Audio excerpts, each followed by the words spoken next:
네, 중동 전쟁이 이제 9일째에 접어들었습니다. 임은정 공주대 국제학부 교수와 함께 장기전으로 접어들고 있는 중동 전쟁의 이면을 깊이 분석해 보겠습니다. 안녕하세요. 네, 안녕하세요.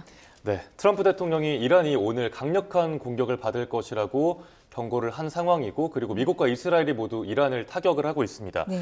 그 테헤란 공항이 아예 불길을 휩싸인 영상도 공개가 됐잖아요. 네. 그 미국과 이스라엘이 공언했던 전쟁의 다음 단계 이제 접어들었다고 봐야 됩니까? 네, 이번 주말 그리고 이제 앞서 리포트 있었다시피 지금 9일째인데요. 아마 네. 이번 주말을 포함해서 이번 한 주가 큰 어떤 분수령이 되지 않을까 싶습니다. 트럼프 대통령 본인이 말을 한 것은 이제 1차적으로 소위 이제 미국의 적대적인 세력을 제거했고 2차적으로 했고 이제 3차적인 제거를 한다라고 했었던 것 등을 반추해봐도 그렇고 지금 뭐 화력을 집중해서 압도적이라는 그 스콧 베센트 재무장관 표현을 빌리자면 압도적인 화력을 부을 것을 그런 암시하는 그런 말들이 있었는데요. 아무튼 이 일주일간의 어떤 그 전황을 통해서 이제 미국이 어떤 판단을 내리느냐에 따라서 정말 이 전쟁이 장기화될 것이냐 아니냐가 좀 갈라지지 않을까 그렇게 생각하고 있습니다. 네. 네, 이에 이란도 가만히 당하고만 있지는 않는 모습입니다. 호르무즈 해협에서 유조선을 타격하기도 하고 두바이 등 민간 공항까지 이렇게 공격 범위를 넓히고 있는데요. 이런 이란의 반격 어떻게 보고 계시나요? 글쎄 지금 그 페제스키안 대통령이 지금 이란 대통령이 이틀 된 거죠. 지금 날이 바뀌었으니까 주변국에 대해서는 사과를 했었습니다. 우리 형제 국가들에 대해서는 어떤 악이나 적의가 없다라는 표현을 하고 있었던 공격에 대해서 사과를 했음에도 불구하고 지금 이런 일들이 이제 계속 되고 있기 때문에 이것은 이제 뭐 페제스키안 대통령이 어떤 정치적인 어떤 수사 플러스 그런 이제 입장을 표명을 한 것은 그만큼 지금 이란이 받고 있는 어떤 국제적인 그 평가 내지는 적어도 중동 주변 국가들한테서 받고 있는 평가가 호의적이지 않다라는 것의 하나의 그 지표가 아닌가라고 생각을 했었는데요. 근데 네. 이제 우리 대통령하고는 달리 페제스키안 대통령이라고 하는 그 분이 가지고 있는 어떤 권한이라고 하는 것도 한정적인 부분이 있고 또 다 이미 많은 보도들을 통해서 지금 국민들께서도 익숙해진 이제 이름입니다만은 이슬람 혁명 수비대라고 하죠. 이제 IRGC라고 하는 이들이 가진 어떤 실력 권한 이런 것들이 정규군을 넘어서는 부분이 있기 때문에 그 부분에 대해까지는 다 지금 페제스키안 대통령의 그 말이 완전히 투영되는 그런 구조가 본래도 아닌 나라이고 더군다나 지금 전시 상황에서는 그 내부적으로도 그런 어떤 충돌 아닌 충돌이 있는 것이 아닌가 생각이 듭니다. 네. 네, 말씀 주신 대로 페제시키안 대통령이 그 걸프국들의 사과를 했는데 몇 시간 지나지 않아서 다시 걸프국들의 타격을 한 상황이잖아요. 이에 대해서 그럼 그 주변 걸프 국가들은 어떻게 대응을 할 거라고 보세요? 글쎄 이게 주변 국가들이 다 작은 나라들이잖아요. 물론 사우디가 있습니다만은 그리고 이번 전쟁이 어떻게 보면 시작된 것에 뭐 이스라엘은 당연한 것이지만은 이제 사우디가 결국 뒤에 있다라고 하는 네. 그런 분석들도 나오고 있습니다만은 사우디는 차치하고서라도 일단 뭐 UAE라든지 뭐 카타르라든지 굉장히 부유한 나라들이지만 뭐 인구로나 뭐 그 영토의 사이즈로나 여러 가지로 이제 작은 나라들이기 때문에 그렇기 때문에 또 좀 미국하고 이렇게 또 연계해서 지금까지 온 것인데 또 우리로부터도 어떤 그 방공망을 위해서 뭐 천궁을 도입을 한다든지 이런 식으로 자체적으로 노력은 해왔습니다만은 그렇다고 해서 이 나라들이 지금 이 전쟁에 휘말려서 같이 정말 참전을 할 거냐라고는 건 또 완전히 본질적으로 다른 얘기가 되는 것이니까요. 그것을 사실 지금 원할 만한 국가는 없다고 생각합니다. 지금 뭐 경제적인 상황도 그렇고 유럽조차도 지금 굉장히 조심하고 주저하는 그런 모습을 보이면서 나토 안에서도 지금 의견이 갈라지는 판국에 뭐 중동 국가들도 그런 양상이기 때문에 거듭 말씀드리지만 아무튼 요 며칠이 어떻게 보면 이 전황이 어떻게 전개되느냐에 따라서 주변국 내지는 이제 유럽까지도 판단을 하는 데에 좀 큰 변수가 되지 않을까 생각이 듭니다. 네. 네, 이제 전쟁의 불길이 그런데 중동에만 머무르는 게 아니라 뭐 튀르키예 그리고 네. 키프로스까지 좀 번지고 있잖아요. 그래서 지금까지 공격을 받거나 혹은 뭐 병력을 지원한 국가가 총 한 20개 정도가 돼서 이게 세계 2차 대전 이후 최대 규모라는 이야기까지 나오고 있더라고요. 좀 나토에서 그러면 뭐 아까 말씀대로 안에서 의견이 갈리고 있긴 한데 집단 방위 체제 가동 가능성은 좀 낮다고 봐야 될까요? 이게 이제 법리적으로 봤었을 때 나토라고 하는 것은 그냥 이렇게 우리처럼 한미 동맹이 있고 상호 방위 조약이 있고 그런 1대1 구도가 아니죠. 다 아시다시피 지금 수십 개, 32개 국가들이 소위 말하는 이제 집단 방위 체제를 구축을 한 것이고 물론 동맹이지만요. 이제 아티클 5이죠. 다 5조에 의해서 이제 이 32개 국가 중에 누구 하나라도 공격을 받으면은 이것을 우리 모두에 대한 공격으로 간주하고 집단적으로 방위를 하겠다라는 개념인 것인데요. 네. 지금 얼마 전에 그 튀르키예 영공으로 오는 것을 이제 나토 방공망이 막았다라고 하는 보도가 있었습니다. 튀르키예는 다 아시다시피 이제 나토의 회원국이죠. 뭐 키프로스가 이제 공격을 받았지만 그 얘기는 이제 결국은 이게 자꾸 지중해 쪽으로 넘어오는 양상을 보이니까 지금 굉장히 곤혹스러운 상황인데 지금 뭐 2차 대전 이후에 이게 지금 최대냐 아니냐라고 아직은 말할 단계는 아닌 것이 뭐 지금 그렇다고 아까도 말씀드렸지만 지금 중동 주변국들이 다 지금 참전을 하는 것도 아직 아니고 그걸 원하는 것으로도 저는 판단하지 않고요. 유럽도 마찬가지이기 때문에 그건 조금 앞으로 더 시일을 두고 평가를 할 문제겠습니다만은 아무튼 지금 유럽은 좀 굉장히 곤혹스러울 수밖에 없는 것이 지금 4년 이상 진행되고 있는 러우 전쟁이 있지 않습니까? 그러니까 러시아라고 하는 존재가 얼마나 이제 두려운 존재인가는 뭐 유럽 뭐 친구들이라든지 동료들하고 얘기를 해보면 다 느끼는 부분이고 이건 왜냐하면 육지로 연결이 돼 있지 않습니까? 바다 건너에서 탄도미사일이 날라오는 거랑은 또 전혀 다른 개념이고 네. 그렇기 때문에 우크라이나가 이렇게 지금 어려움을 겪고 있고 우크라이나가 뚫리면 결국은 이제 다른 유럽 국가들도 뚫린다라고 하는 그 개념이기 때문에 조금 우리랑 이제 지정학적 판단들이 전혀 다를 수밖에 없는데 아무튼 지금 영국, 뭐 스페인 조금 거리가 있으면서 또 과거 미국을 도왔다가 어려움을 겪었다라고 또 생각하는 나라들은 지금 여전히 뭐 기주도 쓰지 말아다오 뭐 이런 지금 태도를 보이고 있어서 아무튼 지금 이 확전을 원하는 것은 아무도 없다고 생각을 합니다. 네. 네, 나토 관련 내용까지 짚어주셨습니다. 이제 트럼프 대통령의 발언 수위를 한번 짚어보고 싶은데요. 트럼프 대통령이 이란이 중동의 패배자가 되었다며 공격 수위를 좀 높이고 있어요. 이렇게 발언이 이어가고 있는데 트럼프의 속내 어떻게 보시나요? 일정 정도 자신감의 표명이라고 생각합니다. 물론 뭐 여러 지금 분석들이 있습니다. 예를 들면 지금 제일 가장 많이 회자되는 것 중에 하나가 샤헤드라고 하는 그 자폭 드론을 막는 데 있어서 이렇게 지금 수십억짜리 미사일을 계속 쓰는 게 막고는 있지만 이게 너무 재정적으로 맞지가 않기 때문에 가격이 밸런스가 맞지 않죠. 맞지 않으니까 그 부분도 있고 그리고 미국이 이제 1년 동안 생산할 수 있는 패트리어트의 양이라고 하는 것이 정해져 있고 물론 이것을 지금 트럼프 행정부는 빠른 속도로 높이겠다라고는 하고 있지만 아직 그 수준에 있는 것이 아니기 때문에 있는 말하자면 이제 재고를 지금 쓰는 상황인데요. 이런 것들이 이제 소비 속도가 생산 속도를 훨씬 지금 추월하는 것이 너무 오래 지속이 되면은 그 부분은 이제 미국 입장에서도 걱정을 할 수밖에 없다는 것들을 이제 여러 지금 전문가들이 지적을 하고 있는 것인데 네. 아무리 지금 그런 부분들이 우려가 된다라고는 하지만 지금 미국이 보여주는 어떤 압도적인 능력이라고 하는 것은 뭐 그건 부인할 사람이 많지 않다고 생각합니다.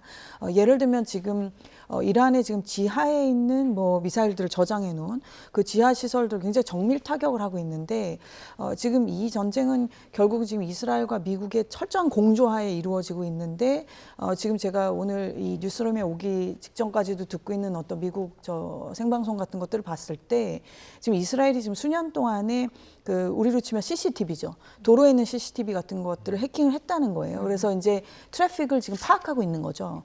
그러면서 미사일이 나오는 것을 보면서 이건 이제 고정된 시설 아닙니까? 이건 움직이는 게 아니잖아요. 근데 그러면 이제 나오는 것을 보면 여기구나 하고 때리고 있는 거죠. 그러니까 그 정도로 지금 정보전, 뭐 사이버전, 뭐 모든 지금 리소스가 미국, 이스라엘이 가진 리소스를 전 세계 어떻게 보면 보여주고 있는 거죠. 이 정도가 우리가 가능하다라고 하는 것을. 라고 했을 때 물론 이란도 절대로 만만한 나라는 아니지만 그리고 이란 역시 그렇기 때문에 지하에 다 이렇게 갱도를 파고 엄청난 그 무기를 저장해 놓고 했었다라고 하지만은 결국 시간이 가면 갈수록 이것은 누구에게 더 견디기 어려울 것인가라고 했었을 때에 뭐 아무래도 이란 쪽이 어렵기 때문에 그런 어떤 자신감의 표명이 아니겠나 생각이 듭니다. 네.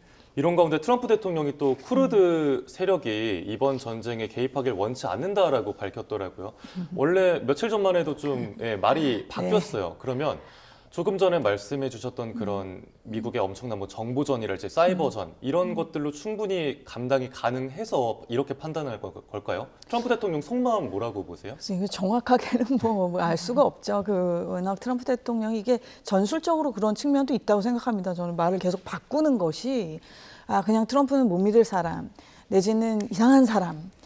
이게 오히려 전술일 수도 있습니다. 예, 이게 오히려 전술일 수도 있고, 뭐 여러 이제 소위 말하는 최고 이제 군수를 주관하고 있는 입장에서는 여러 카드를 지금 놓고 나는 생각을 하고 있다라고 하는 부분일 것이니까요. 네. 그래서 쿠르드 쪽을 이제 투입을 했었을 때 뭐 했는지 안 했는지 지금 정확하게 알 수가 없는 부분이 있습니다만은 했었을 때 이점도 있을 것이고 그러나 이것이 너무 또 내부 분열을 어떻게 보면은 바라고 그렇게 공조를 한다라고 했었을 때에 또 오는 다른 어떤 부정적인 효과 내지는 이제 그런 것들을 이제 또 염두에 뒀었을 때 굳이 그렇게까지 해야 되느냐. 그 외에도 나는 또 할 수 있는 카드들이 있기 때문에라는 그런 어떤 의중이 아닐까 싶고 이것에 대해서는 뭐 지금 나와 있는 어떤 정보들을 가지고 정확하게 판단하는 것은 조금 한계가 있어 보입니다. 네. 네, 트럼프 대통령이 여러 카드를 두고 생각하고 있을 것 같다고 짚어주셨는데요. 이제 미국 내부 상황도 좀 구체적으로 짚어보겠습니다. 공중전으로 단기에 끝내려던 미국의 예상과 달리 전쟁이 지금 좀 장기화되고 있잖아요. 특히 하메네이를 공격해서 순교자로 만든 것이 오히려 이란 국민을 결사항전 결기를 다지게 했다. 이런 지적이 나오고 있는데 미국의 가장 치명적인 오판이라고 한다면 어떤 점을 볼 수 있을까요? 아직까지는 뭐 미국이 이런 점은 정말 잘못했다, 오판했다라고까지 말하는 것은 조금 과하다 싶습니다. 네. 좀 더 지켜봐야 할 것이라고 생각하고요. 뭐 지금까지는 앞서 말씀드렸듯이 어떤 압도적인 물리력을 보여주는 것은 맞고 하메네이에 대해서는 글쎄요, 이 부분에 대해서 예를 들면 뭐 오사마 빈 라덴이라든지 뭐 후세인이라든지 카다피라든지 이런 사람들이 이제 제거가 됐었을 때를 좀 떠올려 보기도 하는데. 뭐 제가 감히 뭐 이란 국민들이 갖고 있는 여러 그 양가적인 감정 내지는 복합적인 감정을 다 알 수는 없겠지만은 다 이런 면 저런 면이 있겠죠. 이게 어찌됐던 이 신정 체제로 이 신정 공화국으로 수십 년간이 지속되어 왔는데 그 공화국 안에서 느꼈던 어떤 소속감이 있는 부분이 있는가 하면 또 한편으로는 뭐 그러다 보니까 올해 그렇게 상인들을 위시로 해서 그렇게 큰 규모의 시위도 있었지 않았겠습니까? 근데 이제 그것을 굉장히 무차별하게 진압을 했고 그럼 지금은 그때보다 어떻게 보면 상황이 더 나쁜 게 이란 국민들 입장에서는 지금 전시 상황이잖아요. 네. 말 그대로. 이런 전시 상황에서 어떤 전격적으로 무슨 시위를 하거나 하기에는 그러다가 지금 이란 당국이 어떤 또 조치를 내릴지 더 두려울 수밖에 없는 것이고 이런 두려움 한편으로는 어떤 슬픔 내지는 바뀌었으면 좋겠다 다시 이전으로 돌아가고 싶지 않다라고 하는 감정을 느끼시는 분들도 있을 것이고 굉장히 이것을 어떤 일반화해서 이란 국민 전체가 뭐 이렇게 생각한다라고 말하기에는 좀 어려움이 있어 보이고 아무튼 미국이 지난 수십 년간 이렇게 해왔던 것들과 비교해 봤을 때 뭐 하메네이를 이렇게 지금 축출한 것이 제거한 것이 그렇게까지 뭐라 그럴까 기이해 보이지는 않습니다. 네. 네, 이란 국민들 입장에서는 이제 누가 최고 지도자가 될 것인가에도 관심이 쏠릴 것이고 미국 역시 차기 후계 부도에 좀 개입을 하겠다는 의지를 밝히고 있습니다. 유력하게 이란 내에서 꼽히는 인물 중에 하나가 하메네이의 차남 모즈타바인데 미국은 모즈타바만은 안 돼 이런 기류잖아요. 네. 어떤 이유 때문에 그럴까요? 당연한 거겠죠. 이렇게까지 지금 군사력, 이렇게까지 돈을 또 이렇게까지 심지어 이제 미군도 희생자들이 나왔기 때문에 이런 부담을 다 안고 지금 전격적으로 이 결단을 내린 건데 그것의 이제 초일성이 지금 하메네이라고 하는 최고 지도자를 제거하는 것이었는데 그의 아들이 이것을 물려받는다라고 하는 것은 어떻게 보면 상황이 더 나빠지는 거죠.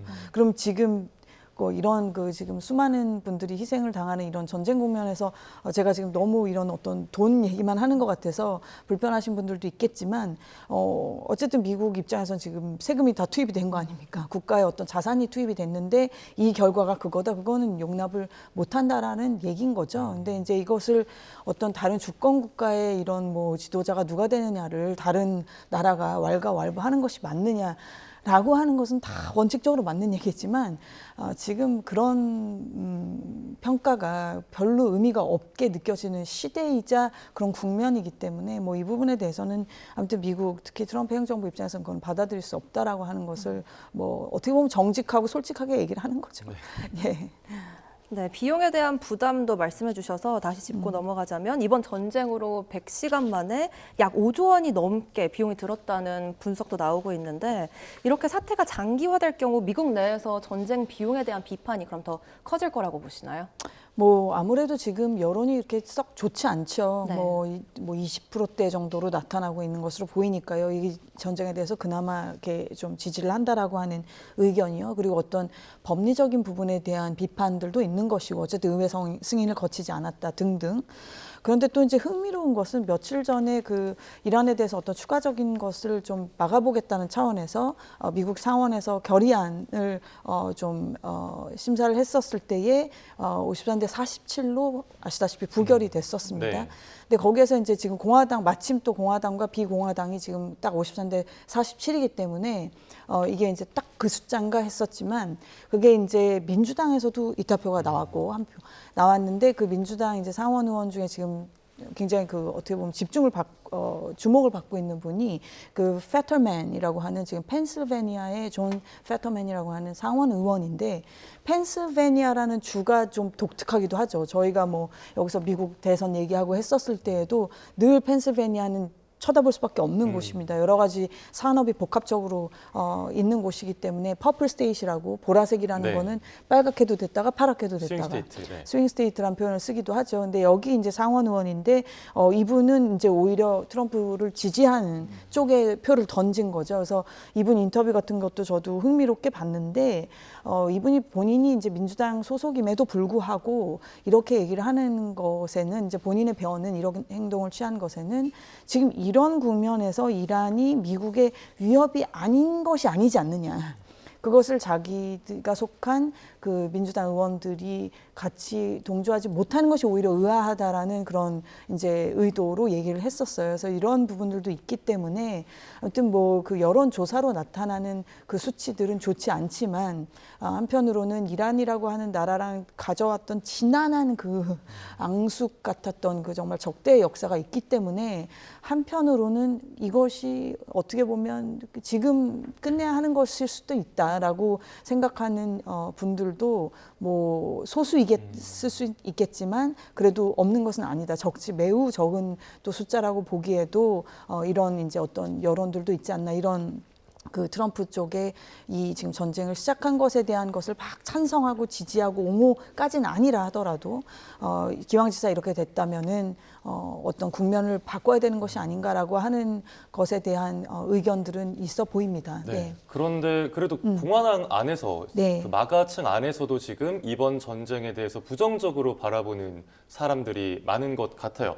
지금 전쟁이 길어지고 좀 미국 내 여론도 악화하면 트럼프 본인에게도 다가올 뭐 중간 선거에서도 좀 불리하게 작용하지 않겠습니까? 그러니까 너무 길어지면 안 되겠죠. 그러니까 트럼프가 처음부터 이제 4주 정도를 얘기를 했었고, 저는 지금 요번 일주일이 정말 고비일 것 같습니다. 요 며칠이 고비일 것 같은데, 아무튼 요걸 만약에 이제 미국이 원하는 정도의 성과를 달성했다라고 하면 좋은 이제 미국 입장에서 좋은 시나리오는 우리는 어느 정도 이제 목표를 달성했고, 차기 정부도 우리가 어떻게 보면 주도하지 베네수엘라 모델이 지금 아주 이상적이라고까지 트럼프 대통령 얘기를 하고 있기 때문에 그런 수순을 밟을 수 있다고 한다면 우리 이제 나갈게라고 할 수 있겠죠. 이제 그런 상황을 지금 전 세계가 바라고 있는 것일 수도 있겠습니다. 여기서 아마 멈추는 것은 지금 거의 현실적이지 않기 네. 때문에 어떤 다음 스테이지로 넘어가면서 이제 나오던지 할 텐데요. 이것은 애초에 이제 마가라고 하는 그 슬로건에서부터 드러나듯이 결국 미국을 다시 위대하게 만든다는 건 무슨 의미냐라고 했었을 때 이런 지금 해외에서 소진하고 있는 미국의 재원들을 미국 안으로 돌리라고 하는 것이 이제 마가 세력의 요청이었는지 많지 이것이 너무 길어지면 그것은 이제 트럼프의 핵심 지지 세력인 이제 마가 층에서도 점점 더 나쁜 어떤 반응이 나올 수밖에 없는 것이겠죠. 네.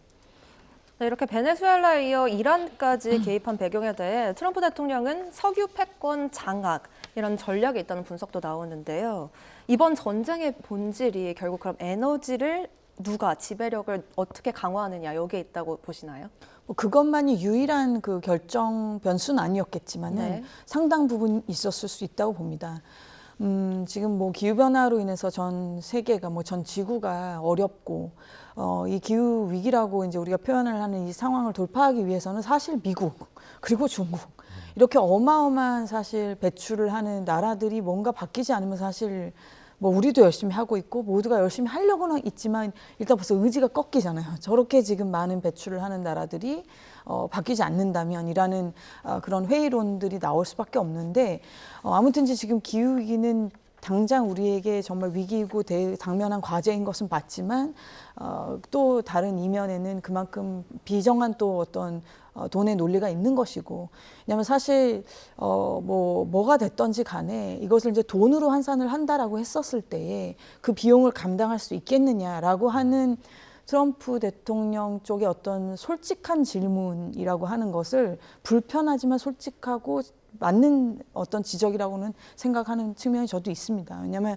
그 돈에 대해서 우리가 모두가 다 감당할 수 있겠느냐라고 하는 것은 굉장히 또 다른 문제이기 때문에 요컨대 아무튼 지금 트럼프 대통령은 미국이 가지고 있는 굉장히 풍부한 화석 연료 자원을 10분 활용하는 것이 왜 나쁘냐라고 하는 네. 그런 관점이기 때문에 그렇게 봤었을 때 지금 이 석유의 어떤 패권 내지는 가스의 패권을 가져가는 데 있어서 방해가 되는 요소들을 어떻게 보면 지금 제거하고 있는 거죠. 베네수엘라가 지금 어떻게 보면 올해의 첫 포문이 거기서 열렸고 그리고 이번에 이제 이란을 나름 자기들 관점에서 정리하고 있는 거기 때문에 게다가 지금 쿠바 얘기도 또 나오잖아요. 네. 그러니까 이런 것들 지금 에너지 그 화석연료를 중심으로 하는 에너지 패권을 본인 미국 관점에서 봤을 때는 정리하겠다라고 하는 부분도 당연히 크게 있다고 생각합니다. 네. 네. 그런데 우리나라 안에서는 지금 이재명 대통령이 뭐 화석연료 의존도를 좀 낮추는 재생에너지 정책도 얘기를 많이 하고 있고 또 전력을 생산하는 곳에서 소비라는 지산지수 키워드도 연일 강조를 하고 있습니다. 그 우크라이나 전쟁 때 유럽의 에너지 정책이 좀 바뀌었던 것처럼 이번 중동 전쟁 이후에 또 중동 원유 수입 의존도가 높은 우리나라에서 에너지 정책 흐름이 좀 바뀔까요? 어떨까요? 뭐 우리나라뿐만이 아니라 당장 옆에 일본도 그렇고요. 이 해외 수입 의존도가 높은 중국도 그렇습니다. 중국도 뭐 지금 가스니 오일이니 뭐 다 밖에서 갖고 오는 거기 때문에 이거를 줄이지 않고서는 사실 에너지 안보라고는 차원에서 봤었을 때 괴로울 수밖에 없는 거죠. 그럼 우리나라뿐만이 아니라 이런 나라들은 다 이걸 지금 줄이는 게 맞습니다. 그게 기후변화 대응 차원이기도 하고 에너지 안보를 강화하는 차원이기도 하고 재생에너지는 당연히 에너지 안보에 도움이 되고 뭐 원자력도 마찬가지입니다. 그러면서 소위 이제 무탄소 전원이라는 표현을 쓰시는 분들도 있지만 이제 탄소 배출이 적기 때문에 기후변화 대응 에너지 전환에도 도움이 되고 따라서 이 재생이나 원자력을 늘리는 것은 뭐 당연한 저는 합리적인 선택이라고 봅니다. 이제 문제는 지금 지산지소라는 표현을 쓰셨는데 그 땅에서 나는 거 거기서 쓰겠다. 왜 이런 표현 나오느냐면 이게 사실 일본에서 먼저 나왔던 표현들인데요. 결국은 전력망 때문입니다. 저기 어디서 이제 생산을 하고 있는데 전력을 쓰는 건 결국 다 수도권이라든지 내지는 이제 어떤 제조업이 밀집되어 있는 곳으로 가야 되잖아요. 네. 근데 그 그리드를 까는 비용, 그다음 사회적인 어떤 수용성 등등이 너무나 엄청나기 때문에 이제 이런 지산지수 표현들이 나오는 것이죠. 네.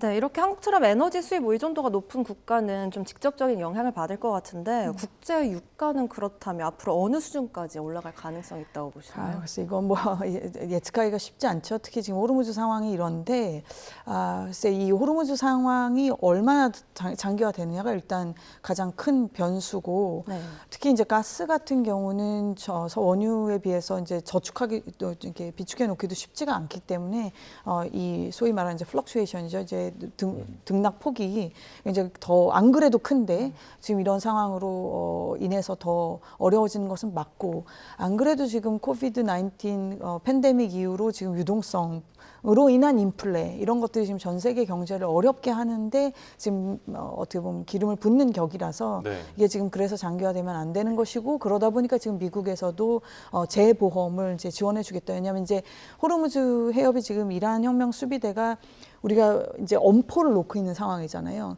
근데 이것을 그러면 정말 이란이 국가로서 이것을 또 봉쇄를 했느냐 이거는 또 한 단계 또 다른 얘기인데 어쨌든 지금 한 1,000척 가까이 되어 있는 배가 거기 갇혀 있는 것은 결국 지금 보험 문제가 크단 말이죠.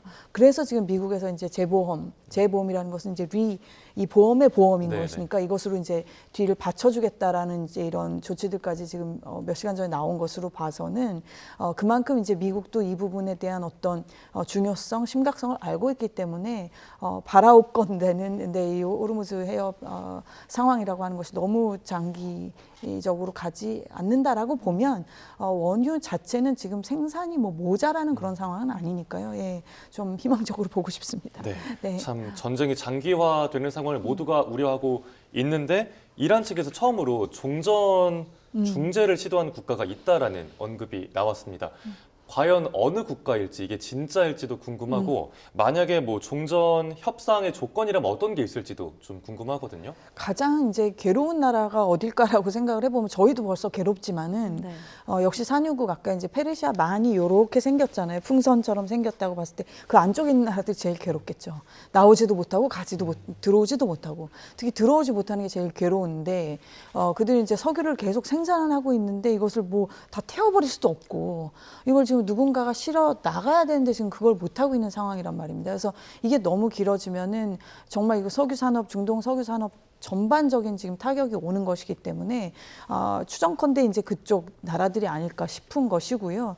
종전의 조건이라고 한다면 글쎄 지금 트럼프 대통령이 원하는 바는 그 행정부가 원하는 바는 결국은 우리에게 우호적인 정권이 아니면은 이건 하나만한 걸 우리가 했다는 식이 되면 안 된다라는 거기 때문에 네. 이제 그 부분에 대해서 일정 정도 어떤 이란 내에 어떤 컨센서스가 만들어지는 게 참 어려워서 그 부분이 지금 계속 이제 교착 상태에 있는 게 아닌가 싶은 것이죠. 네.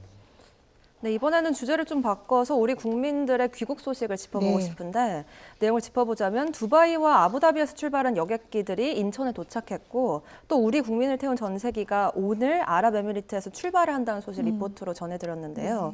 네, 이렇게 중동 국가들이 한국에 좀 협조적인 모습을 보이고 있는데 이를 국제 관계 측면에서 본다면 어떻게 좀 평가할 수 있을까요? 너무 다행이죠. 너무 다행이고 이게 이제 한국이라고 하는 나라는 사실 이렇게 누구와 이렇게 싫어할 만한 나라가 전혀 아닙니다. 그게 네. 우리의 자산이고요.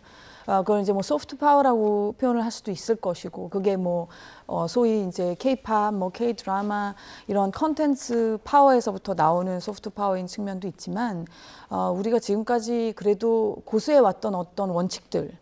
예를 들면 당장 이제 북한이 이렇게 핵으로 우리를 위협을 한 지가 오래됐습니다만은. 그럼 우리도 피장파장이다라고 해서 뭐 핵무기를 우리도 갖겠다. 물론 그런 의견들도 국내에 여러 있으시지만은 그런 길로 가기보다는 결국 이란이 지금 이렇게 된 것은 그 핵이라고 하는 부분을 건드렸기 때문이지 않습니까? 그래서 그런 부분들도 우린 건드리지 않았고 여러 가지로 이제 모든 나라들에게 특히 무역적으로나 이런 문화적으로나 정치적으로나 그런 여태까지 우리 해왔던 행동들에 대한 어떻게 보면 당연한 그런 반응이 아닐까 싶습니다. 예. 네. 네, 만약에 저도 뭐 장기화를 바라지 않는 입장이지만 계속해서 최악의 시나리오를 염두에 둘 수밖에 없는데 네.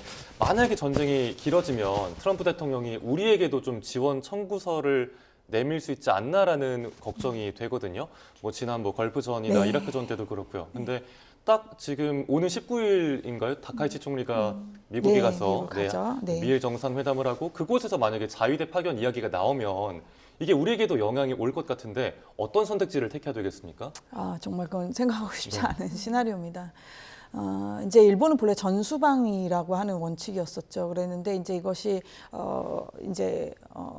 사망한 그 아베 전 총리 당시 때 내각에서 해석을 변경하는 방식으로 아직 헌법은 못 바꿨습니다만 헌법 자체는 개정을 못했지만 해석을 변경하는 식으로 해서 이제 집단 자위권이 가능한 것으로 집단 자위권이라는 건 앞서 우리 나토 얘기할 때도 말씀드렸듯이 우리 동맹이 공격을 받으면 같이 갈 수 있다. 근데 그것이 일본의 어떤 존립, 국가로서의 존립, 국민의 어떤 권리 이런 것을 직접적으로 지금 타격을 미친다고 판단을 할 때, 그러니까 결국 해석의 영역이라 뜻인데요. 이 해석 여하에 따라서 불가능하지 않게 지금 상황이 되어 있기 때문에, 그러나 지금 19일이니까 일주일 남았으니까요. 일주일 이상 남았죠. 조금 지켜보셨으면 하는 바람이고, 그렇게까지 가는 것은 정말 지금 누구도 아마 바라지 않을 거라고 생각합니다. 예, 네. 알겠습니다. 오늘 말씀 여기까지 듣도록 하겠습니다. 지금까지 임은정 공주대 국제학부 교수와 함께 중동 전쟁 상황 정세 짚어봤습니다. 고맙습니다. 네, 고맙습니다. 감사합니다.